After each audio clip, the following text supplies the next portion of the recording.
Edge బస్టన్ టెస్ట్లో విజయానికి చేరులో ఉంది టీమిండియా భయ్య. 4వ రోజు ఆటలో పూర్తి ఆధిపత్యం సాధించిన గిల్సేన అన్ని సెషన్లో భారత్ డామినేషనే నడిచింది. 4వ రోజు బ్యాటింగ్ కొనసాగించిన మెన్ ఇన్ బ్లూ 427 పరుగుల వద్ద డిక్లేర్ చేసింది. ఆ తర్వాత ఛేదనకు దిగిన ఇంగ్లాండ్ డే 4 పూర్తి అయ్యేసరికి 72 పరుగులకు 3 వికెట్లతో ఉంది. అయితే భారత డిక్లరేషన్కు ముందు గిల్ను బ్రూక్ రెచ్చగొట్టడం చర్చనీయాంశంగా మారింది. అసలేం జరిగిందో ఇప్పుడు ఈ వీడియోలో అయితే చూద్దాం. ఫ్రెండ్స్, వీడియోలోకి వెళ్ళే ముందు ఒక లైక్ వేసుకొని కొత్తగా మన ఛానల్ని చూస్తున్నట్లయితే ప్లీజ్ సబ్స్క్రైబ్ చేసుకోండి అండ్ అలానే బెల్ ఐకాన్ని క్లిక్ చేయండి.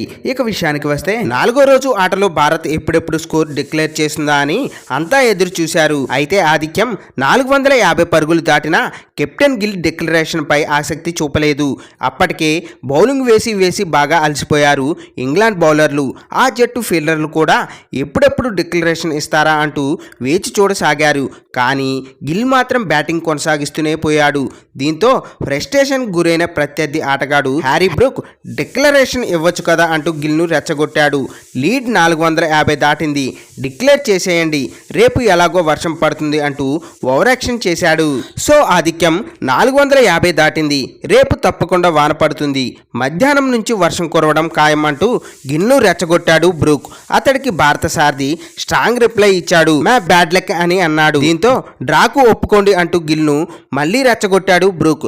ఆ తర్వాత గేర్లు మార్చిన గిల్ 4లు 6లతో విధ్వంసం సృష్టించాడు. మొత్తంగా సెకండ్ ఇన్నింగ్స్లో 162 బంతుల్లో 13 బౌండరీలు 8 6లతో 161 పరుగులు సూపర్ ఇన్నింగ్స్ ఆడాడు. గిల్లు దెబ్బకు బ్రూక్ నోరెళ్లబెట్టాడు. ఎట్టకేలకు 427 స్కోర్ వద్ద ఇన్నింగ్స్ను డిక్లేర్ చేసింది భారత్. ఆ తర్వాత చేంజింగ్ దిగిన ఇంగ్లాండ్కు మన బౌలర్లు చుక్కలు చూపించాడు. క్రాలే డకెట్ రూట్ను అవుట్ చేసి విజయానికి చేరువలో చేశారు. ఫ్రెండ్స్, దీనిపై మీ అభిప్రాయాలు కింద కామెంట్స్ రూపంలో తెలియజేయండి. ఇలాంటి మోర్ క్రికెట్ ఇన్ఫర్మేషన్ వీడియోస్ కోసం మన ఛానల్ని సబ్స్క్రైబ్ చేసుకోండి.